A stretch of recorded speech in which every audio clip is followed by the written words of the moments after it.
मेरी गर्दन है बशीर साहब, देखना ये सिग्नल कहाँ से आ रहा है? सिग्नल आ रहा है जी, सिग्नल आ रहा है ब्रेन से, और सिग्नल जा रहा है नेक के पास, और नेक वैसे ही कोऑर्डिनेट कर रही ही है सेक्सुअल बिहेवियर्स। जैसे बच्चों को सेक्स का नाम या सेक्सुअल बिहेवियर बोलो ना, कान खड़े हो जाते हैं। बॉयफ्रेंड गर्लफ्रेंड बोलो, कान खड़े हो जाते हैं। सेक्सुअल बिहेवियर तो आपको पता ही है क्या है। अच्छा, फिर उसके बाद याददाश्त, फिर कम्युनिकेशन, देसी परदेसी मांजसूसी कट्टा देसी परदेसी मेरे यारा वादा निमाना। मैं ये देखो ऐसे ये देखो सिग्नल जा रहा है दिमाग से। आप देखना आपके दिमाग से, आप थोड़ा दिमाग खोलो ना, देखो यहाँ से सिग्नल मैं सोच रहा हूँ, यहाँ जा रहा है, यहाँ पे जा रहा है इस बाजू के पास, और ये मूवमेंट कर रही है। तो यहाँ से आया, यहाँ से कोई कंट्रोल कर रहा है, ब्रेन कंट्रोल कर रहा है, ठीक है। Neural control. एंड देखो बशीर का खोपड़ा आपके सामने लेके आया हूँ। इतना प्यारा खोपड़ा कहीं और मिलेगा मार्केट में? ये बशीर का खोपड़ा, और ये नर्वस सिस्टम का एक हिस्सा है। क्या है? ब्रेन है। इसको खोल के आज पढ़ेंगे। और इसके नीचे से जा रही है दैट इज स्पाइनल कॉर्ड, और इसके बीच में से तारे निकल रही हैं। ये सवाल आपके मॉडल पेपर में भी था। क्या सवाल था? Generation of nerve conduction. ये सवाल टीचर इतनी बेकार तरीके से करवाता है, ऐसा लगता है कि बच्चे के आपने दिमाग निचोड़ के रख दिया। मतलब बच्चा भी आगे से रिएक्ट करता है, ये पढ़ना है। आप देखना कैसे है। जनरेशन ऑफ ने मसल को कॉन्ट्रैक्ट हुए, और लेग और टांग जोर से कॉन्ट्रैक्ट हुई, और बशीरे को बड़े जोर से लगी, और बशीरा बेचारा क्या करने लग गया? और रोने लग गया। मतलब कुल मिला के करता क्या है? कंट्रोल इमोशन को कंट्रोल करता है। जैसे नाजिया रोती है, मम्मा ने 100 रुपया नहीं दिया। बिहेवियर। हाय एवरीवन, अस्सलाम वालेकुम वरहमतुल्लाहि वबरकातुहू। नमस्ते, सत श्री अकाल, के हाल है? रुखसाना, फरजाना, बशीर, नजीर, मुदस्सिर, मुबशिर, आसिया, आयशा, रवि, करण, रोगन, प्रिया, रिया, मदीहा, नादिया, और मेरे प्यारे बच्चे गुड्डू, सब बढ़िया।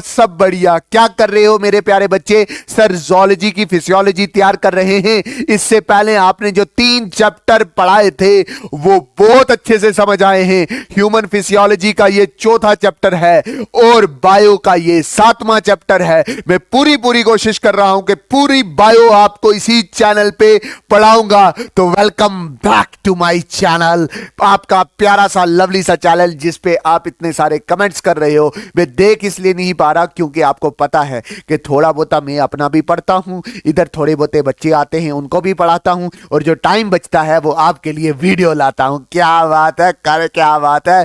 परदेसी मांजसूसी कट्टा देसी परदेसी मेरे यारा वादा निमाना। मुझे याद रखना, कभी भूल न जाना। परदेसी। सर ये क्या मेरे मम्मा पापा के जमाने के गाने गा रहे हो? हाँ, गाने पड़ेंगे ना, तभी तो आप इधर टिकोगे, तभी तो आप मेरी बात मानोगे। आजकल पता है क्या मसला है? जो मास्टर शुगल करता है वो मशहूर होता है। बात समझे कि नहीं? जो मास्टर शुगल नहीं करेगा वो मशहूर नहीं होगा। शुगल का मतलब क्या हो गया? जॉक्स। ओके, अच्छा मेरी बात ध्यान से समझो। ये फालतू की बातें हैं, सारी चीजें हैं जो मैंने आपको बताई हैं। अभी किस पे आता है? अभी हमारा जो नया वन शॉट है, वो नया वन शॉट किस पे है? वो नया वन शॉट है that is neural control and coordination.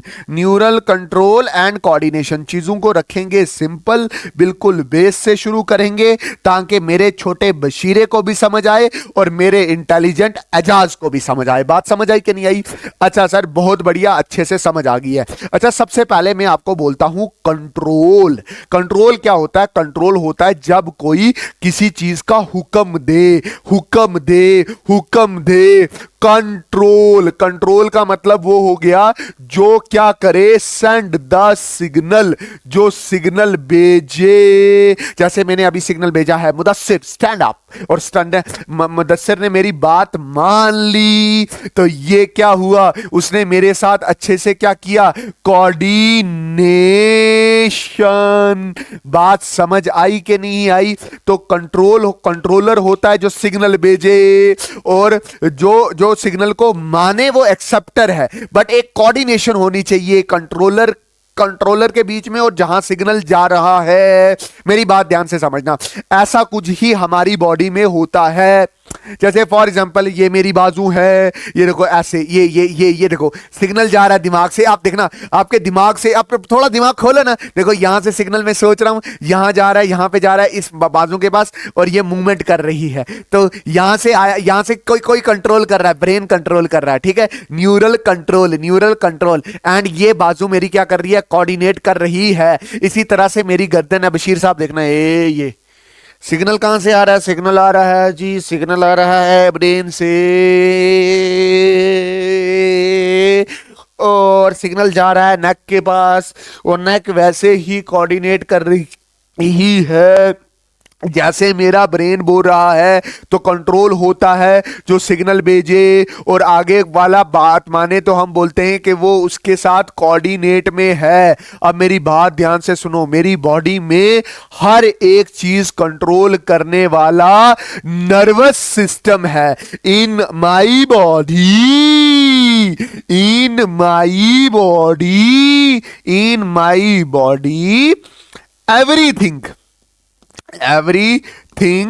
everything is controlled by nervous system. हर एक चीज कौन कंट्रोल करता है, नर्वस सिस्टम कंट्रोल करता है।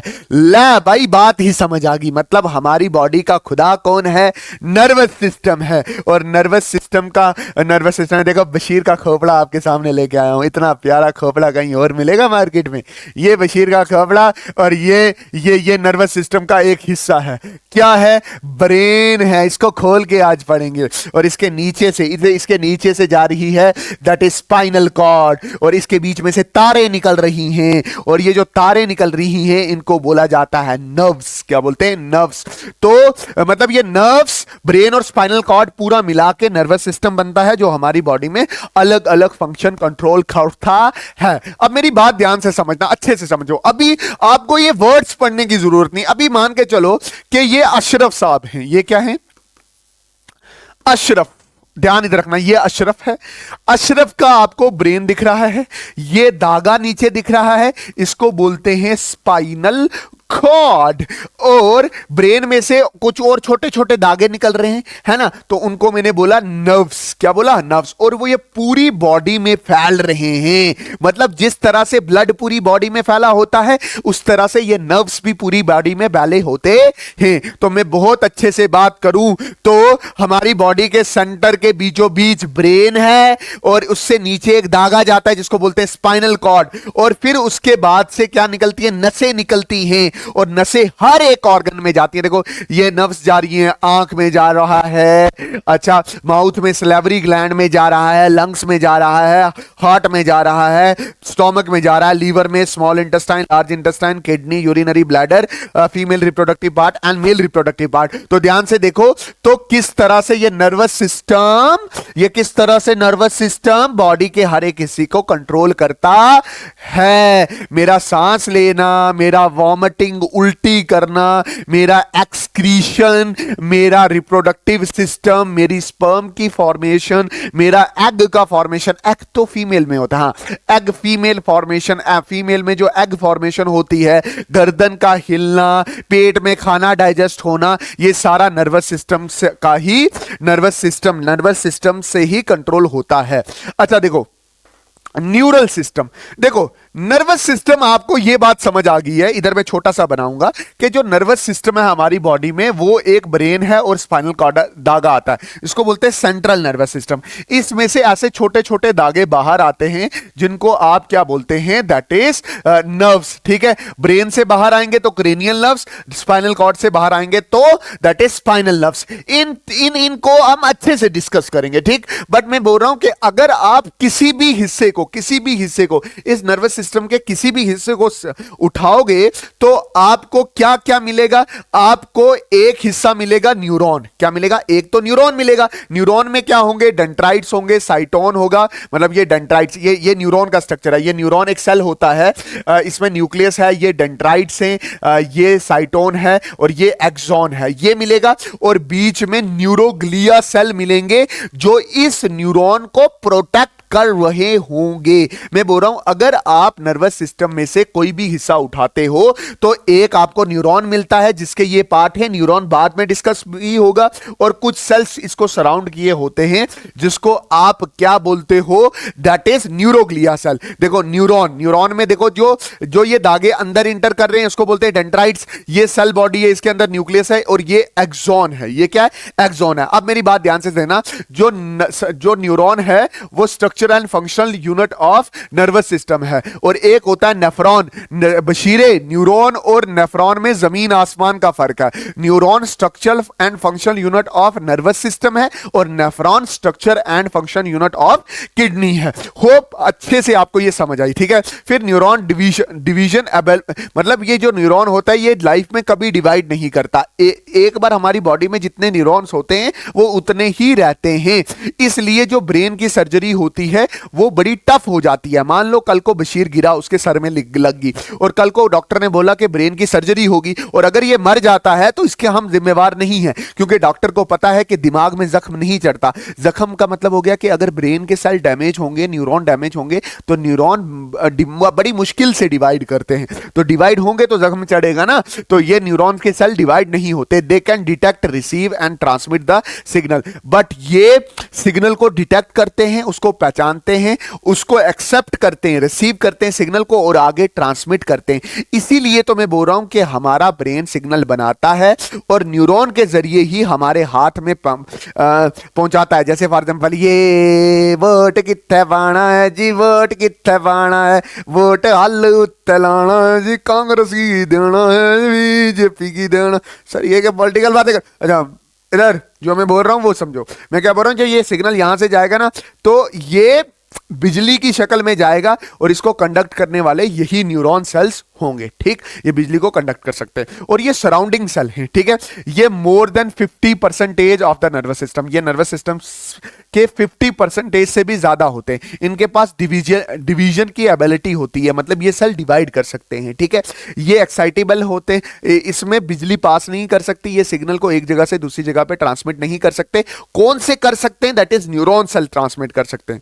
अच्छा, इनका फंक्शन क्या होता है, they provide the support and protection to the neuron. ये स्ट्रक्चर को, मतलब न्यूरॉन वाले स्ट्रक्चर को प्रोटेक्शन देते हैं, ये याद रखना।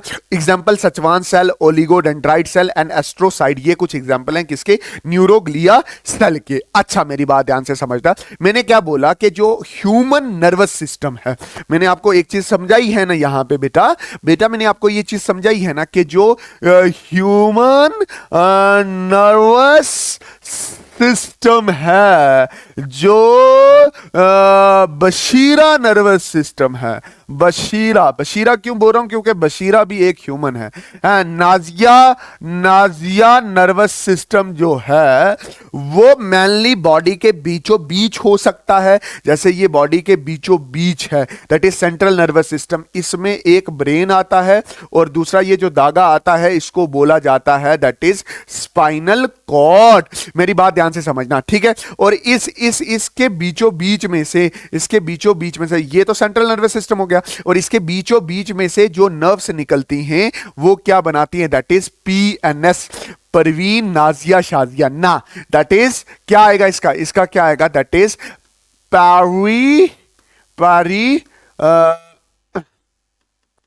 सुनना, पेरीफेरल नर्वस सिस्टम, ओके। और ये वाला कौन सा होगा? ये वाला होगा सेंट्रल नर्वस सिस्टम। बात समझ आएगी कि नहीं? अच्छा, इतनी बात मुझे समझ आ गई है। अच्छा, मेरी बात ध्यान से अच्छे से समझना। अब जो टॉपिक है हम इसको थोड़ा सा डिटेलिंग करेंगे। क्या क्या डिटेलिंग करेंगे? मैं बोल रहा हूं आपको, क्या बोल रहा हूं कि जो ह्यूमन नर्वस सिस्टम है, ठीक है, वो मेनली दो तरह का है। एक बॉडी के बीचों बीच, that is central nervous system, और एक बॉडी के साइड से जो नर्व्स निकलती हैं उसको बोलते हैं पेरिफेरल नर्वस सिस्टम। अब मैं बोल रहा हूं जो सेंट्रल नर्वस सिस्टम है, जो क्या है? सेंट्रल नर्वस सिस्टम है। जो क्या है? सेंट्रल नर्वस सिस्टम है। जो सेंट्रल नर्वस सिस्टम है, इसमें दो हिस्से आते हैं, एक ब्रेन आता है और दूसरा स्पाइनल कॉर्ड होता है। एक ब्रेन आता है और दूसरा ऐसे स्पाइनल कॉर्ड आता है, ठीक? अच्छा, ये इधर ध्यान से देखना, ब्रेन एंड स्पाइनल कॉर्ड ये कंट्रोलर होते हैं। ये क्या होते हैं? कंट्रोलर होते हैं। ये ब्रेन के बीच को बिल्कुल बीचों बीच होते हैं। हम ब्रेन को और स्पाइनल कॉर्ड को थोड़ी देर बाद पढ़ेंगे, ठीक? बट इन ब्रेन में से कुछ नर्व्स निकलती हैं, ठीक है? ब्रेन में से जो नर्व्स निकलती हैं, जैसे ये नर्व्स निकल रही हैं, उसको बोलते हैं क्रेनियल नर्व्स। और ये होती कितनी है? 12 पेयर। 12 पेयर मतलब 24 होती हैं, ठीक है? और जो स्पाइनल कॉर्ड से निकलती हैं वो 31 पेयर्स होती हैं, मतलब 62 नर्व्स होती हैं। अच्छा, ये जो ब्रेन की जो नर्व्स होती हैं, जो ब्रेन की नर्व्स हैं, ठीक है, जो ब्रेन की नर्व्स है, आराम से समझना, जो ब्रेन की जो ये नर्व्स निकलती हैं, ये सेंसरी भी होती हैं। सेंसरी मतलब सीधा सिग्नल ब्रेन के सेंस करके ब्रेन के पास लेके जाएंगे। कुछ मोटर भी हो सकती है, मतलब सिर्फ ब्रेन से सिग्नल ऑर्गन तक लाई जाएंगी। और कुछ सेंसरी और मोटर दोनों होती हैं, मतलब मिक्स्ड भी होती हैं, ठीक है? बट जो स्पाइनल नर्व्स होती हैं वो सारी की सारी मिक्स टाइप की ही होती हैं। अच्छा, अब मेरी बात से समझना। इसके बाद है peripheral nervous system. Peripheral nervous system में क्या आएगा? पेरिफेरल नर्वस सिस्टम ध्यान से अच्छे से समझना। इसमें क्रेनियल नर्व्स आएंगे और स्पाइनल नर्व्स आएंगी। जो ये नर्व्स निकल रही हैं यहां से, ये वाली और ये वाली नर्व्स आएंगी। मैंने बता दिया कितनी नर्व्स होंगी, ठीक? अच्छा, देखना ध्यान से, इधर देखना। विसरल नर्वस सिस्टम भी पेरिफेरल नर्वस सिस्टम को बोलते हैं, क्योंकि ये बॉडी के ऑर्गन्स में ये नर्व्स जाती हैं, ठीक है? Part of peripheral nervous system. और इसमें क्रेनियल नर्व्स और स्पाइनल नर्व्स आती हैं, क्योंकि ये दिमाग और स्पाइनल कॉर्ड से निकल के हमारे विसरल ऑर्गन्स में जाती हैं। होप आपको ये चीज समझ आई होगी, ठीक है? अच्छा, मेरी बात ध्यान से अशरफ साहब अच्छे से समझना कि जो पेरिफेरल नर्वस सिस्टम है वो आगे से दो तरह का हो जाता है। एक autonomous nervous system. Autonomous system का मतलब हो गया जो खुद ब खुद चलता है, और वो दो तरह का है, एक सिंपैथेटिक नर्वस सिस्टम, एक parasympathetic nervous system. Sympathetic nervous system वो है जो बॉडी की एक्टिविटी को बढ़ा देता है, जैसे बीपी बढ़ा दी, जैसे हार्ट बीट बढ़ा दिया, तो बॉडी की एक्टिविटी को बढ़ा देता है। और पैरासिम्पैथेटिक नर्वस सिस्टम जो बॉडी की एक्टिविटी को कम कर दे, जैसे हार्ट बीट को कम कर दिया, ब्लड प्रेशर को कम कर दिया।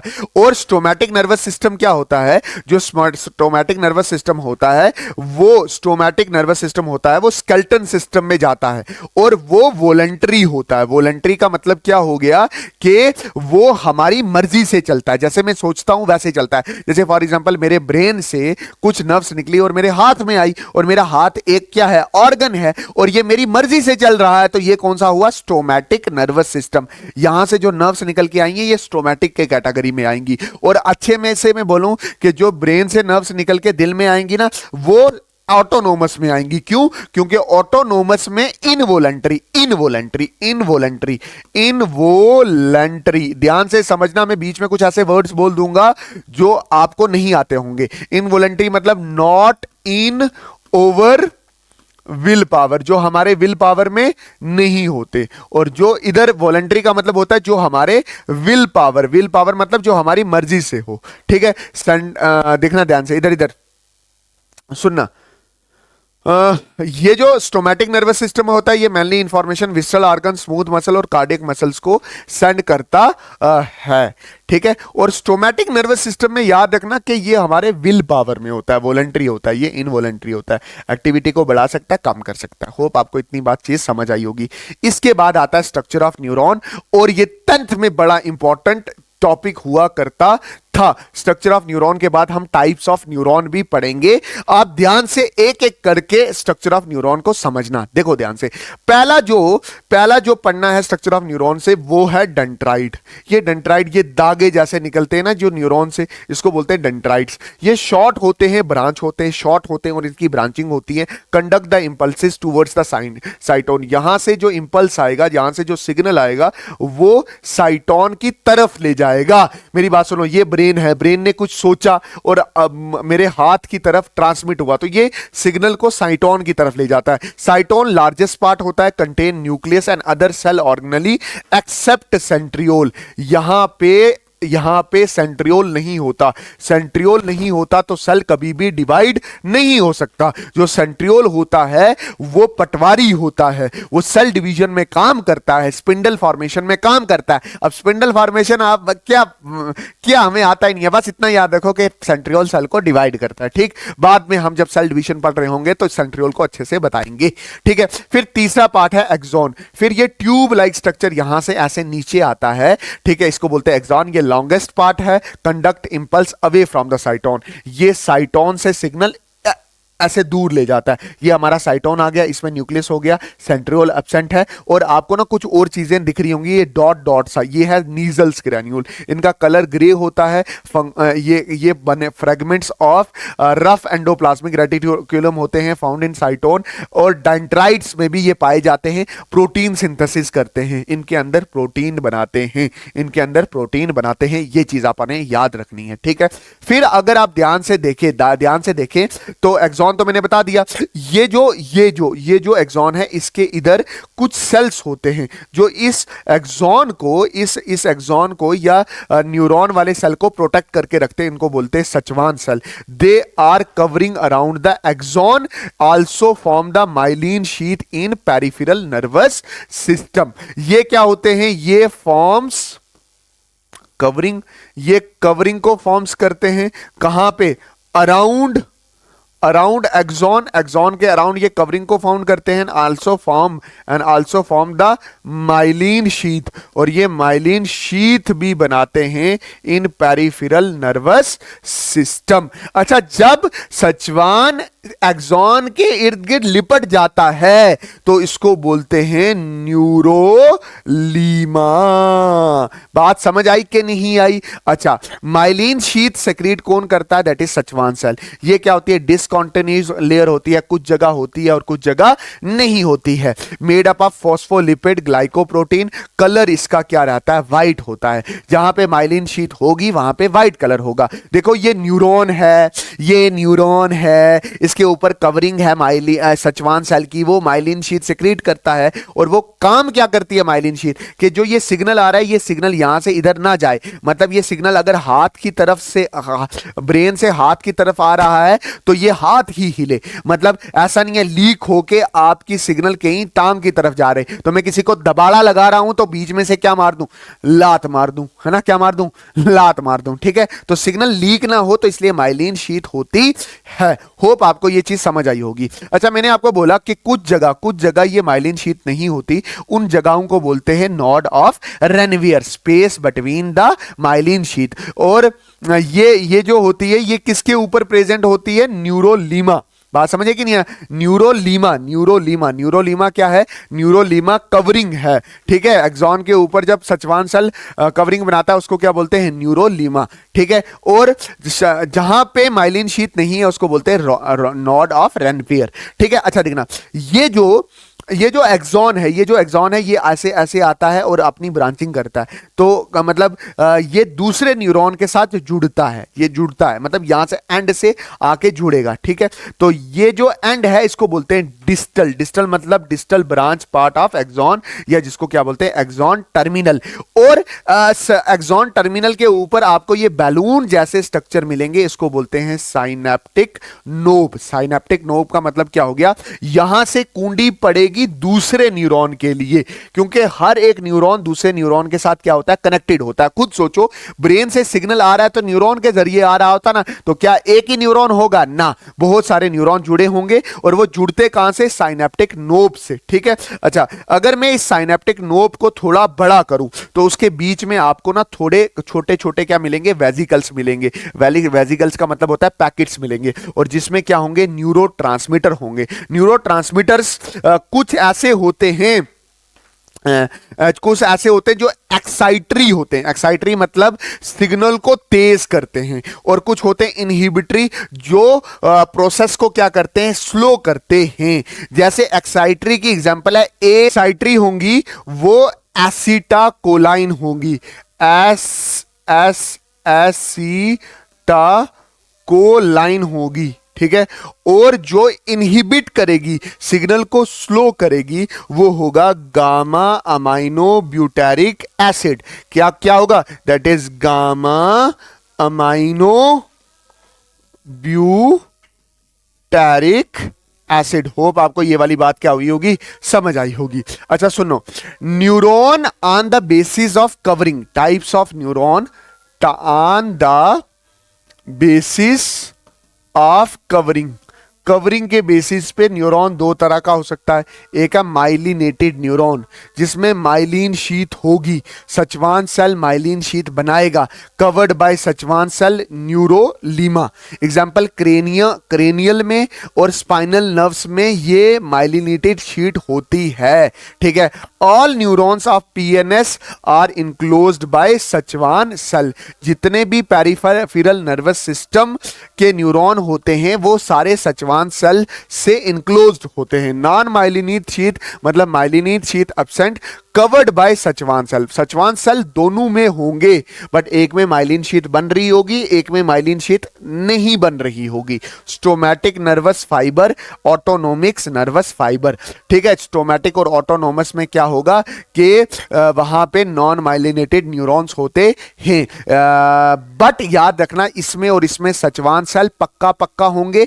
All neurons of peripheral nervous system, peripheral nervous system जितना भी न्यूरॉन है पेरिफेरल नर्वस सिस्टम के, पेरिफेरल नर्वस सिस्टम कौन से होंगे, जो हम सेंट्रल नर्वस सिस्टम से बाहर जाते हैं, उन सब में न्यूरॉन्स सचवान सेल्स कवर करके उनको रखता है। बट कुछ में माइलिन शीथ बनाते हैं, कुछ में माइलिन शीथ नहीं बनाते। On the basis of function, function के बेसिस में जो न्यूरॉन होते हैं वो दो तरह के होते हैं। एक है सेंसरी न्यूरॉन। सेंसरी न्यूरॉन क्या होंगे, जो सेंड करते हैं, send the signal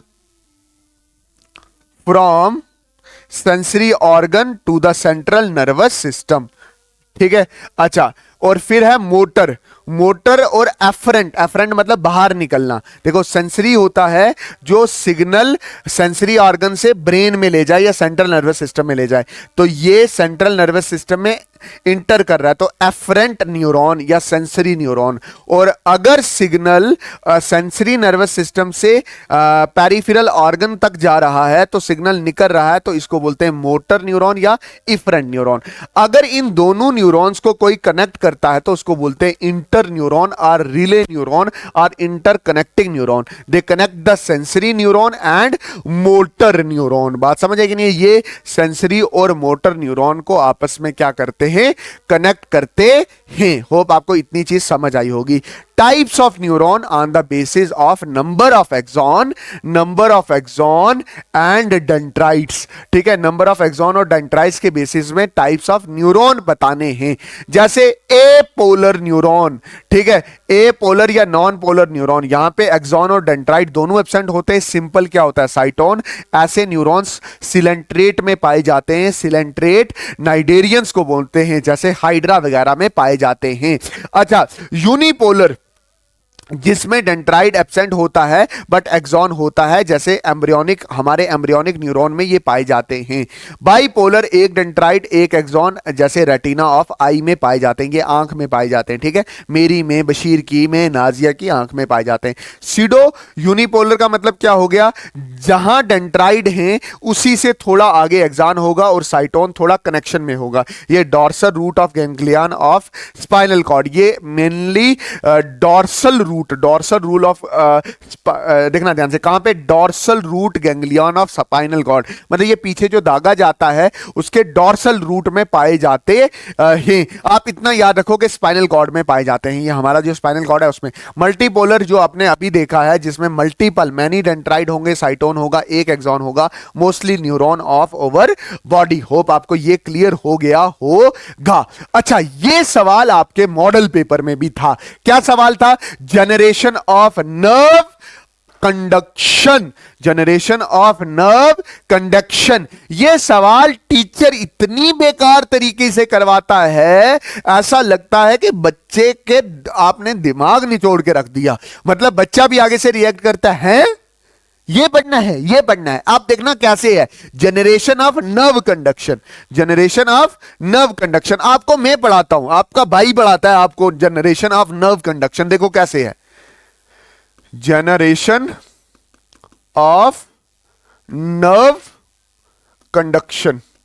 generation of nerve conduction का मतलब क्या है, पहले ये समझ लो, पहले ये समझ लो। जनरेशन ऑफ नर्व कंडक्शन का मतलब है कि सिग्नल किस तरह से एक जगह से दूसरी जगह पे जाता है through neuron. How signal transfer in neuron, के सिग्नल कैसे जाता है एक जगह से दूसरी जगह पे। मेरी बात ध्यान से समझना, ये ब्रेन है, ये ब्रेन है, ठीक। मैंने सोचा कि इस बशीरे को लात मारनी है, इस बशीरे को क्या मारनी है, लात मारनी है। तो सिग्नल कहां से आएगा, ब्रेन, और लाएगा कौन से, न्यूरॉन्स। लाएगा कौन, लाएगा कौन हमारी बॉडी के, न्यूरॉन्स लाएंगे ना।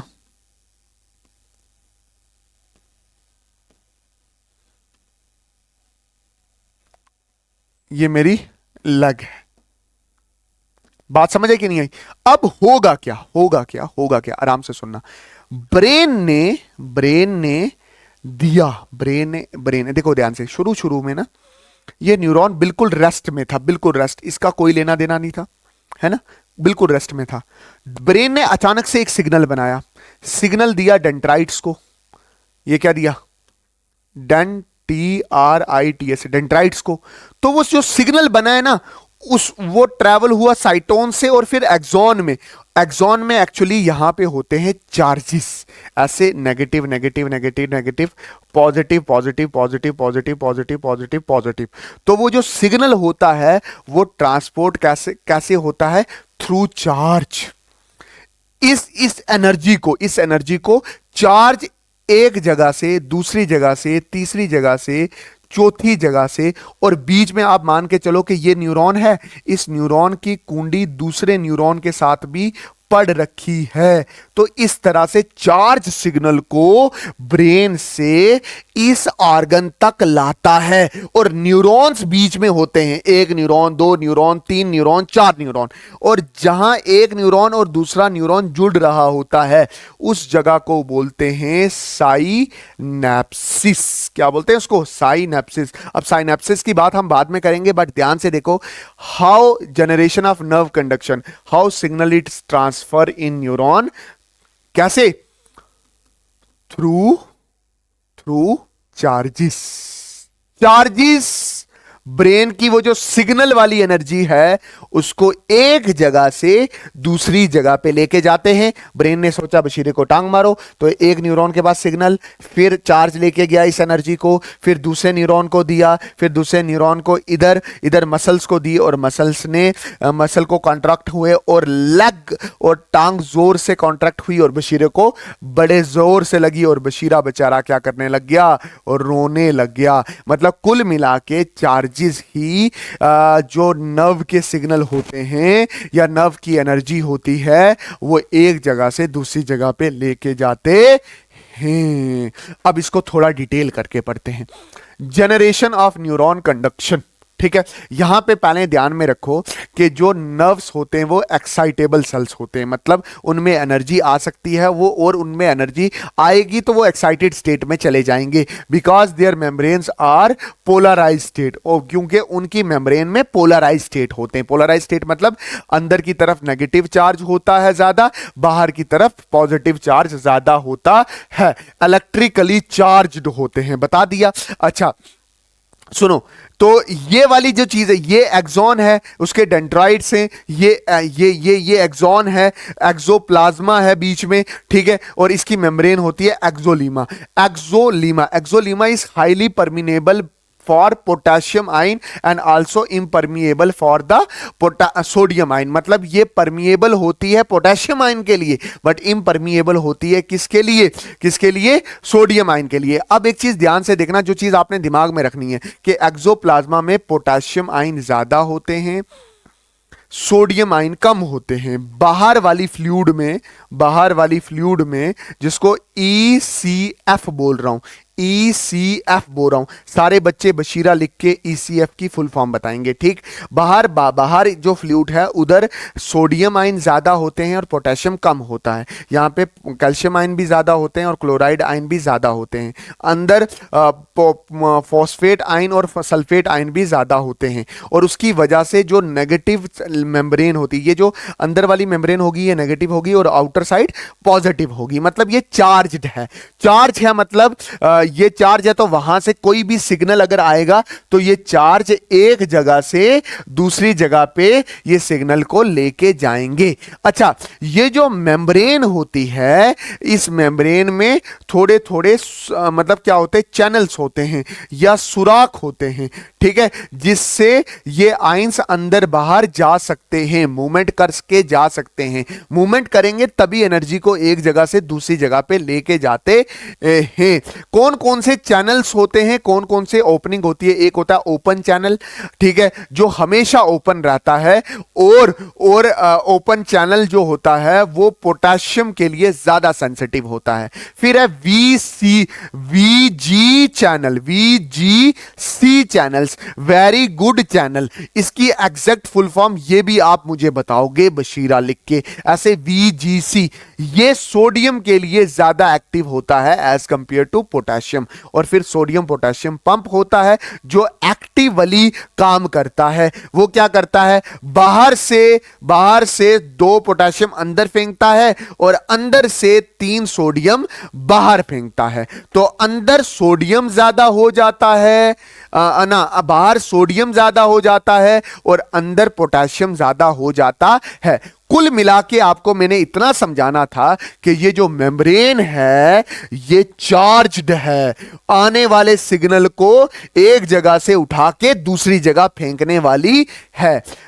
इसमें 3 स्टेज होती है। एक होती है रेस्टिंग स्टेज मतलब नो छेड़छाड़, मतलब न्यूरॉन के पास कोई भी सिग्नल नहीं आ रहा है तो आप ध्यान से देखना, सिग्नल नहीं आ रहा, जैसे बता रहा हूं, जैसे याद करवा रहा हूं वैसे ही समझना। जब सिग्नल नहीं होता, अंदर पोटेशियम ज्यादा होता है, सोडियम कम होता है एक्सोप्लाज्म में, और अंदर वाली साइड नेगेटिव, बाहर वाली साइड पॉजिटिव, बाहर सोडियम ज्यादा होता है और पोटेशियम क्या होता है, कम होता है। बात समझ आई कि नहीं आई? अच्छा, ये चीज मैंने इधर रख दिया, outer side positive, inner side negative होती है। अब मेरी बात ध्यान से सुनना, नॉर्मल स्टेज में, रेस्टिंग स्टेज में ओपन चैनल एक्टिवेट होता है ना, एक्टिवेट होता है, ठीक है, वेरी गुड चैनल इनएक्टिवेट होता है, क्लोज होता है, ठीक है। सोडियम पंप भी एक्टिवेट होता है क्योंकि उसको ये नेगेटिव चार्ज अंदर मेंटेन करना है और पॉजिटिव चार्ज बाहर मेंटेन करना है। उसके लिए वो क्या कर रहा होता है, अंदर पोटेशियम की कंसंट्रेशन बढ़ा रहा होता है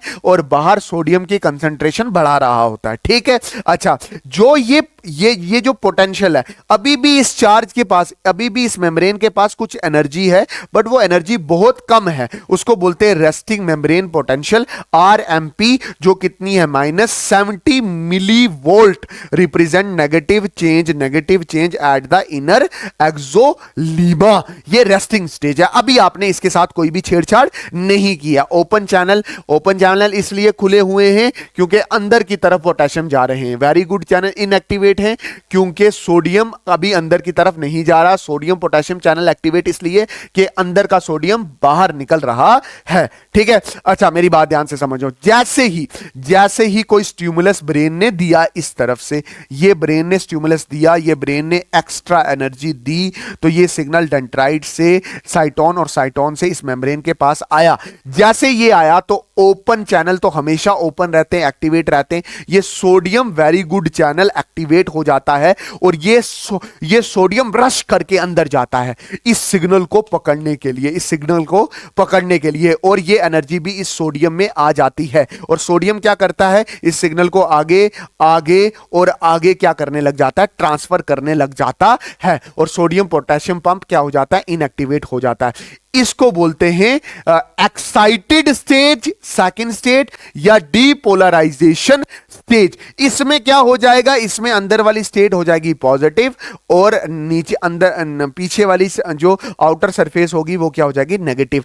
और यहां पे जो पोटेंशियल था -70 मिली वोल्ट से वो बढ़ जाएगा 30 मिली वोल्ट से, क्योंकि इसके पास -70 की एनर्जी थी, कुछ सिग्नल की एनर्जी ऐड ऑन हो जाएगी और वो 30 पे वो सिग्नल पहुंच जाएगा। इसको बोलते हैं डीपोलराइजेशन स्टेज। और इससे क्या होगा, सिग्नल आगे की तरफ क्या हो रहा होगा, ट्रांसफर हो जा रहा होगा। और थर्ड स्टेज आती है रीपोलराइजेशन मतलब एक बार जब सिग्नल पूरी तरह से ट्रांसफर हो जा रहा होगा, जब मतलब चले जा चुका होगा, इस न्यूरॉन से डर करके आगे निकल गया होगा, तो ओपन चैनल हमेशा open, sodium very good channel close हो जाएंगे और पोटेशियम चैनल ओपन होगा, जिसकी वजह से ये जो पोटेशियम होगा ये बाहर निकलेगा। रीपोलराइजेशन के लिए क्या बाहर निकलेगा, पोटेशियम बाहर निकलेगा, ये याद रख लेना। ठीक है, पोटेशियम बाहर निकलेगा और सोडियम पंप भी एक्टिवेट हो जाएगा। ठीक है, फिर रीपोलराइजेशन होगी, रीपोलराइजेशन मतलब नॉर्मल स्टेज में आएगा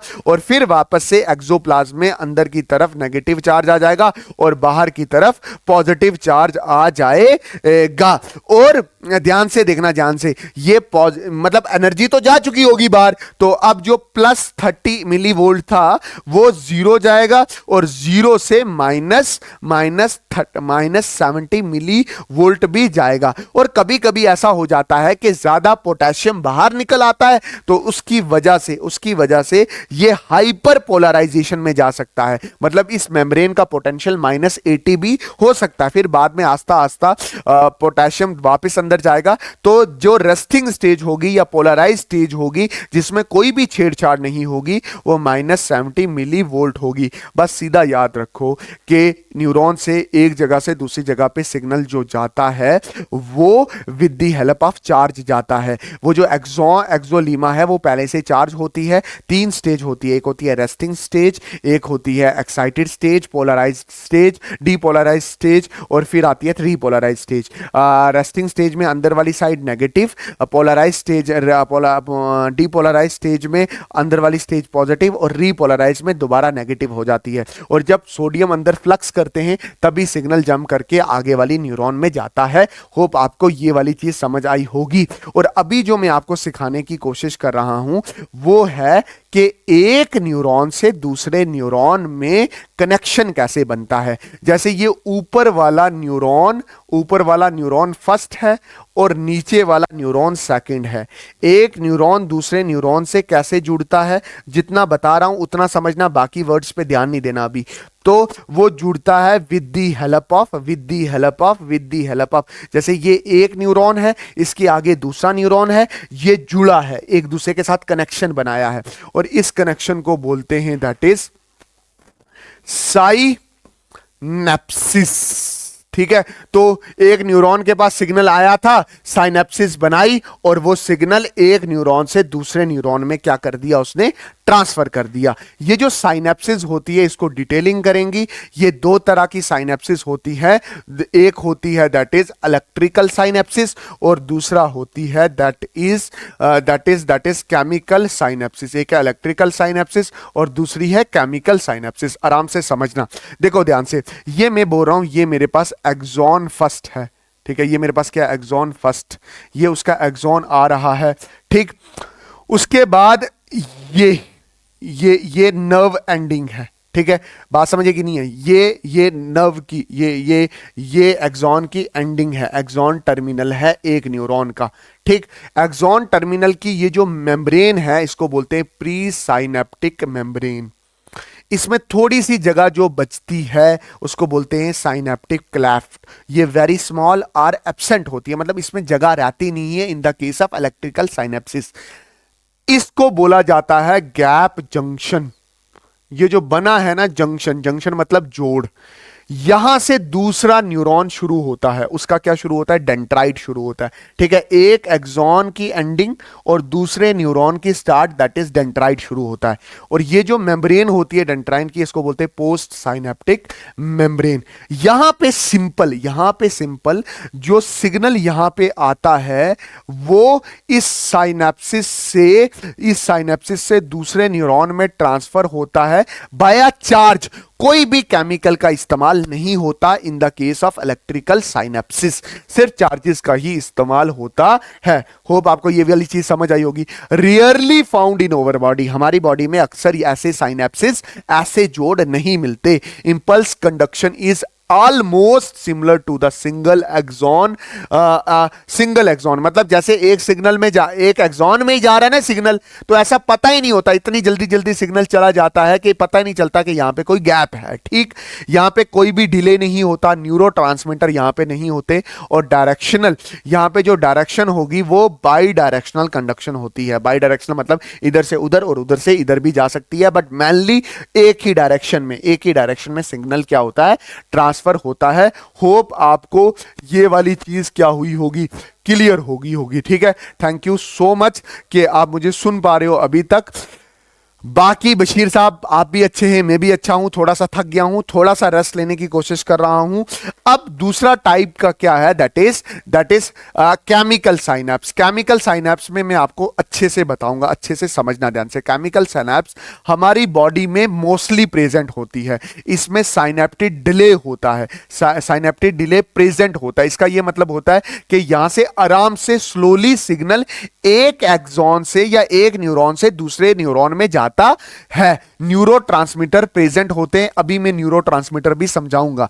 यूनिडायरेक्शनल कंडक्शन होता है कि एक तरफ ही सिग्नल जाता है। ठीक है, अच्छा सुनो ध्यान से, ये मेरे पास आराम से समझने की कोशिश करना। जो मैंने चीजें बताई हैं उसको देख लेना एक बार पीडीएफ से अच्छे से। थोड़ी धुंधली नजर आ रही होंगी क्योंकि मैंने पेन दूसरा यूज किया है, बट आप ध्यान से देखो, इसको अच्छे से समझ लेना और फिर मैं आपको ये करवा रहा हूं। आराम से समझने की कोशिश करना। मैं बोल रहा हूं ये जो साइनेप्सिस है इसमें ये एक न्यूरॉन है, ये दूसरा न्यूरॉन है, ये नर्व एंडिंग है और ये डेंड्राइट है। इसमें जो ये मेम्ब्रेन है इसको बोलते हैं प्री साइनेप्टिक मेम्ब्रेन, इसको बोलते हैं पोस्ट साइनेप्टिक मेम्ब्रेन। इसमें आता है साइनेप्टिक क्लेफ्ट, और ये जो साइनेप्टिक क्लेफ्ट होता है ये थोड़ा इसमें गैप ज्यादा होता है as compared to electrical synapses में। पहला डिफरेंस। उसके बाद आप ध्यान से देखोगे तो इसमें एक पैकेट से मिलेंगे, इन पैकेट्स को बोला जाता है दैट इज साइनेप्टिक वेसिकल्स। इनमें भरे रहते हैं न्यूरोट्रांसमीटर। जब सिग्नल यहां से यहां तक आता है तो ये फटते हैं, ये वेसिकल फटते हैं, और इनमें से जो न्यूरोट्रांसमीटर या केमिकल होते हैं जो सिग्नल को आगे लेके जाते हैं। अब होता क्या है कि जब सिग्नल इधर तक पहुंचता है, ठीक है, तो ये साइनेप्टिक वेसिकल फटते हैं in the presence of calcium के प्रेजेंस में ये क्या करते हैं? ये कैल्शियम यहां से इंटर करता है और ये फटते हैं, ये न्यूरोट्रांसमीटर यहां से बाहर निकलते हैं। ये वो वाला सिग्नल लेके ये न्यूरोट्रांसमीटर ये वाला सिग्नल लेके बाहर निकलते हैं। फिर ये साइनेप्टिक क्लेफ्ट में आते हैं। साइनेप्टिक क्लेफ्ट से ये न्यूरोट्रांसमीटर इधर इनके मेम्ब्रेन के साथ बाइंड करते हैं और वो वाली एनर्जी किस में ट्रांसफर करते हैं? नेक्स्ट वाले न्यूरॉन में थ्रू डेंड्राइट्स। तो ये भी क्या हो जाती है? डीपोलराइजेशन।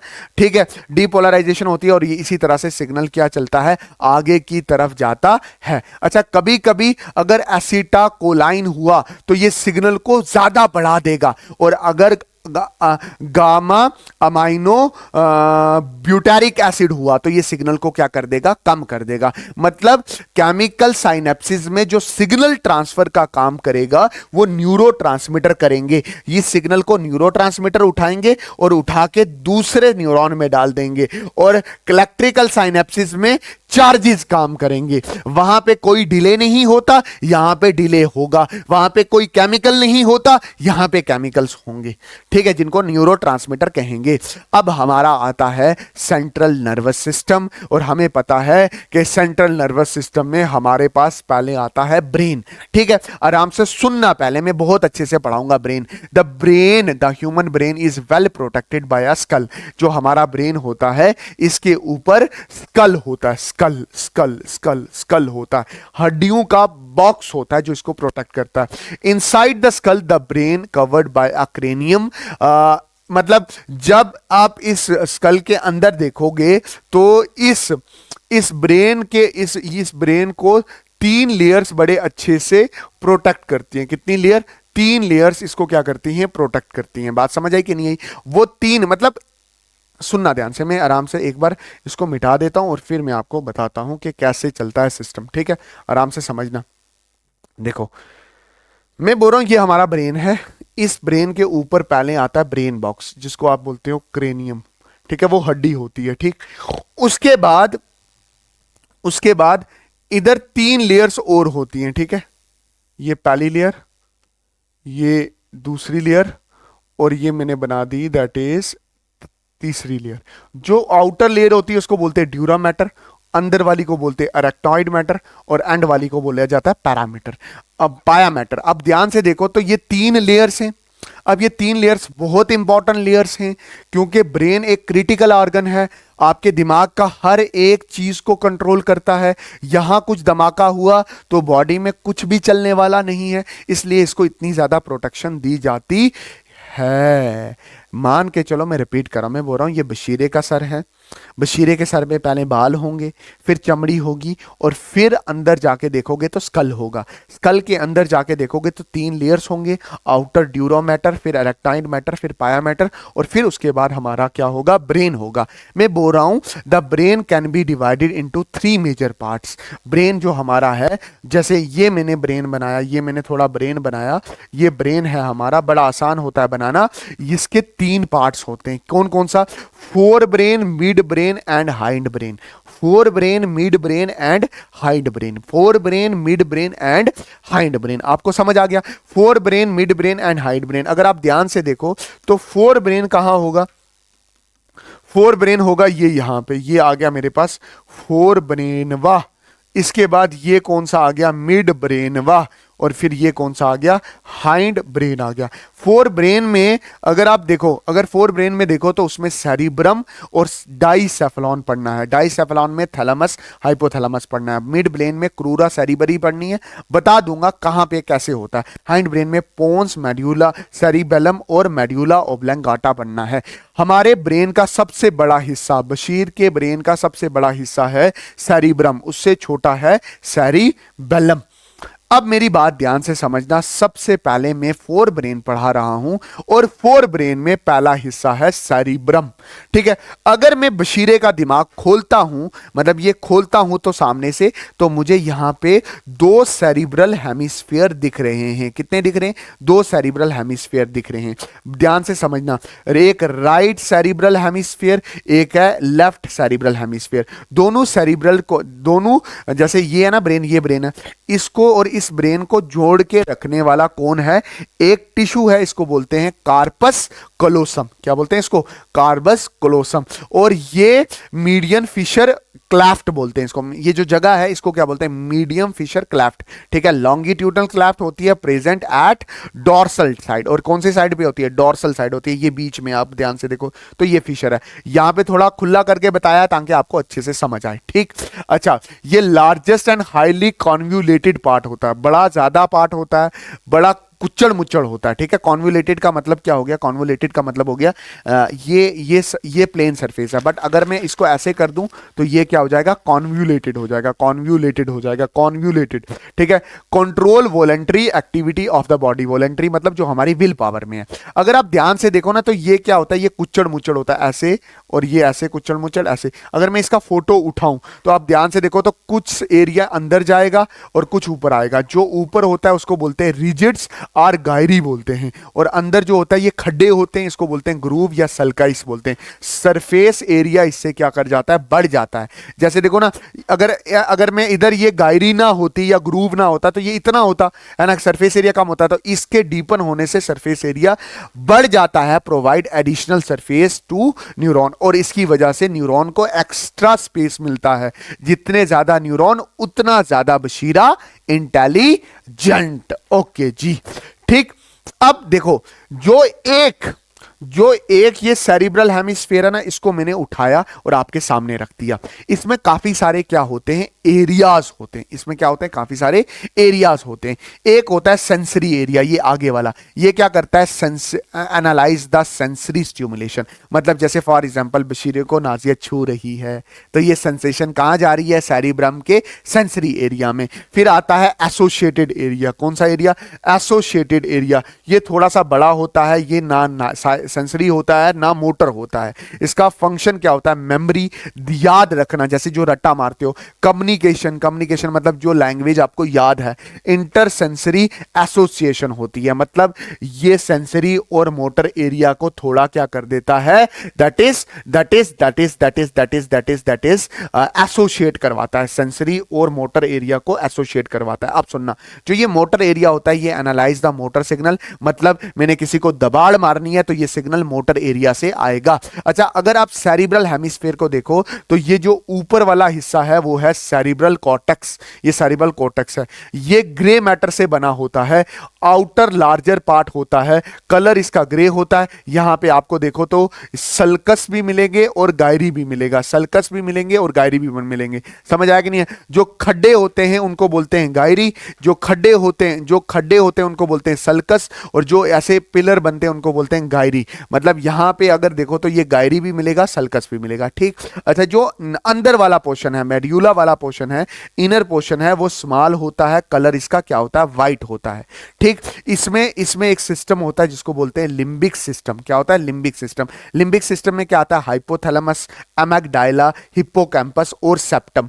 ये लिम्बिक सिस्टम किस पार्ट में है, मेड्यूला ऑफ सेरिब्रलम है। अच्छा, ये लिम्बिक सिस्टम करता क्या है, कंट्रोल इमोशन को कंट्रोल करता है। जैसे नाजिया रोती है, मम्मा ने 100 रुपया नहीं दिया।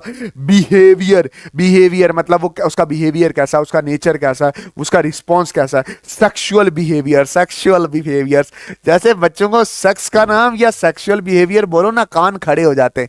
बॉयफ्रेंड गर्लफ्रेंड बोलो, कान खड़े हो जाते हैं। सेक्सुअल बिहेवियर तो आपको पता ही है क्या है।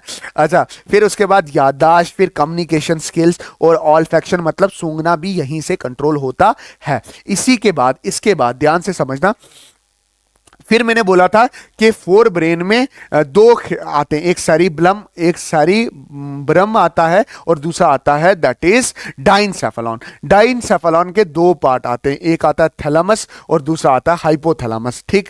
ये क्या आता है, अपर लैटरल पार्ट ऑफ डाइनसेफेलॉन। ये डाइनसेफेलॉन का ऊपर वाला हिस्सा है, सराउंडिंग बाय अ सेरिब्रम, और इसको सराउंड कौन करके रखता है, सेरिब्रम में। मतलब ये जो सेरिब्रम है आपका, उसके अपर पार्ट में यहां पे कहीं होता है थैलेमस, ठीक है। यहां पे क्या होता है, थैलेमस होता है। Major coordination site of sensory and motor signal. मतलब इसका काम बस इतना है कि यहां से नर्व्स बन के बाहर निकलती हैं, ठीक, और इसको सराउंड करके रखता है सेरिब्रम। इतना कुछ है नहीं है आपके सिलेबस में, बस जितना बताया है उतना याद रखना कि ये सेरिब्रम है। इसी के नीचे वाले हिस्से में आता है थैलेमस, हाइपोथैलेमस, और थैलेमस और हाइपोथैलेमस दोनों मिलते हैं तो क्या बनता है, डाइनसेफेलॉन। और ये सेरिब्रम के ही upper lateral part of the diencephalon में आता है। सेरिब्रम इसको सराउंड करता है और यहां से जितनी भी नर्व्स वगैरह होती हैं वो बन के बाहर निकलती हैं। Hypothalamus basal part of thalamus होता है, ये थैलेमस के नीचे होता है। ये थैलेमस के कहां होता है, इधर नीचे होता है। इट्स रेगुलेट, ये क्या रेगुलेट करता है, बॉडी का टेम्परेचर। बशीरा गर्म है कि ठंडा, ये कंट्रोल करेगा, दैट इज हाइपोथैलेमस। ये ऑसमोलैरिटी को कंट्रोल करता है कि ब्लड में कितना सॉल्ट है उसको कंट्रोल करेगा। हंगर, बशीरे को भूख लगी है नहीं लगी है, उसको प्यास लगी है कि नहीं लगी है, उसका इमोशन, सेक्सुअल बिहेवियर, सोसाइटी के साथ कैसे बात करता है, hormonal secretion, endocrine gland and biological clock. Biological clock का मतलब क्या हो गया, वो कब उठे उठेगा और कब सोएगा। मतलब उसकी आदतें भी हाइपोथैलेमस ही कंट्रोल करता है। अच्छा अब देखो ध्यान से, मिड ब्रेन, मैंने सेरिब्रम ऊपर से उठा दिया तो मुझे यह पता चला कि ब्रेन में चार खाली जगह हैं। First ventricle, second ventricle, third ventricle and fourth ventricle. इसमें एक फ्लूइड रहती है, इसको बोलते हैं CSF फ्लूइड, सेरिबोस्पाइनल फ्लूइड, सेरिबोस्पाइनल फ्लूइड रहती है, ठीक है, फ्लूइड। अब मैं जो समझाने की कोशिश कर रहा हूं उसको समझना। ये जो आगे वाला हिस्सा था ना वो है सेरिब्रम, ये आ गया बीच वाला हिस्सा जिसको बोलते हैं मिड ब्रेन। मिड ब्रेन ये हिस्सा है, ठीक है। मिड ब्रेन में होता है सेरिबल एक्विडक्ट, ये ध्यान से देखना, ये फर्स्ट वेंट्रिकल, सेकंड वेंट्रिकल और ये थर्ड वेंट्रिकल है। फिर ये फोर्थ वेंट्रिकल मिड ब्रेन से थोड़ा नीचे है और इसको जो कनेक्ट करता है उसको बोलते हैं सेरिब्रल एक्विडक्ट। ये क्या करता है, located between thalamus, hypothalamus and pons, और ये ट्रांसपोर्ट करता है CSF को। CSF यहां से इधर जाता है और यहां से उधर जाता है। मुझे इस डक्ट से कोई लेना देना नहीं है, मुझे किससे लेना देना है, मिड ब्रेन से। मिड ब्रेन के आप दोनों तरफ देखो, मिड ब्रेन मतलब ये ब्रेन रखा हुआ है ना, उसके बीच वाला हिस्सा, इसके ये वाला हिस्सा देखो तो इसको बोलते हैं सेरिब्रल पेडंकल। एक पेयर होता है क्रूरा सेरिबर बोलते हैं, connect cerebrum to the cerebellum. ये क्या करता है, सेरिब्रम को सेरिबेलम के साथ जोड़ता है, इसके साथ जोड़ता है, ठीक है। अच्छा उसके बाद इस तरफ जाओ मिड ब्रेन के, तो यहां पे आपको 2 सुपीरियर कैनालिकुली मिलेंगी, 2 इंफीरियर कैनालिकुली मिलेंगी। ये आपको देख के याद रखने में चीजों को मदद करेगा। अच्छा फिर नीचे वाला इंफीरियर आपको हेयरिंग में मदद करेगा, हेयरिंग में। और इन दोनों को ये दोनों मिड ब्रेन के हिस्से हैं, इन दोनों को बोलते हैं कार्पोरा क्वाड्रिजिमाइना। बात समझ है कि नहीं, ये वाला हिस्सा मैंने आपको बताया है। अब इससे जो पीछे वाला हिस्सा है इसको बोलते हैं हाइंड ब्रेन, जो हम आगे पढ़ेंगे। ये अगर मैं ब्रेन का ये वाला सेक्शन उठाऊं ना, ये ऊपर वाला है फोर ब्रेन, फिर इसके बीच में आता है मिड ब्रेन जो मैंने आपको अभी बता चुका हूं, और ये पीछे वाला हिस्सा है हाइंड ब्रेन। इसका जो ये वाला रीजन है इसको बोलते हैं पोन्स। इसमें लॉन्गिट्यूडनल नर्व्स होती हैं जो पोन्स को, जो सेरिब्रम को कनेक्ट करती हैं मेड्यूला ओब्लंगाटा के साथ, ठीक। और इसमें ट्रांसवर्स नर्व्स होती हैं जो पोन्स को कनेक्ट करती हैं किसके साथ, पोन्स को कनेक्ट करती हैं किसके साथ, सेरिबेलम के साथ, इसके साथ कनेक्ट करती हैं। और ये वाली जो नर्व्स होती हैं इसको इस मेड्यूला ओब्लंगाटा के साथ कनेक्ट करती हैं। ये मेड्यूला ओब्लंगाटा है, MO है, मेड्यूला ओब्लंगाटा, मेड्यूला ओब्लंगाटा। अच्छा इतनी बात समझ आ गई। और पोन्स मेनली हमारी बॉडी के इनवोलेंट्री एक्शन कंट्रोल करता है, जैसे थोड़ा बहुत रिस्पायरेशन में और थोड़ा बहुत ब्रीथिंग में। अब मैं इस तरफ आ रहा हूं, इसको बोलते हैं सेरिबेलम। इसमें गायरी सल्की दोनों होते हैं, कन्वोलेटेड सरफेस होता है, largest part of hind brain, hind brain का सबसे बड़ा पार्ट है और ब्रेन का सेकंड लार्जेस्ट पार्ट है। इसका फंक्शन है बॉडी को बैलेंस करना। मतलब अगर बशीरा कहीं गिरने वाला हुआ नाजिया पे तो सेरिबेलम बोलेगा ना बेटा अपनी बॉडी को बैलेंस कर लो, वही आपके लिए अच्छा होगा, नहीं तो मास्टर कूटेगा।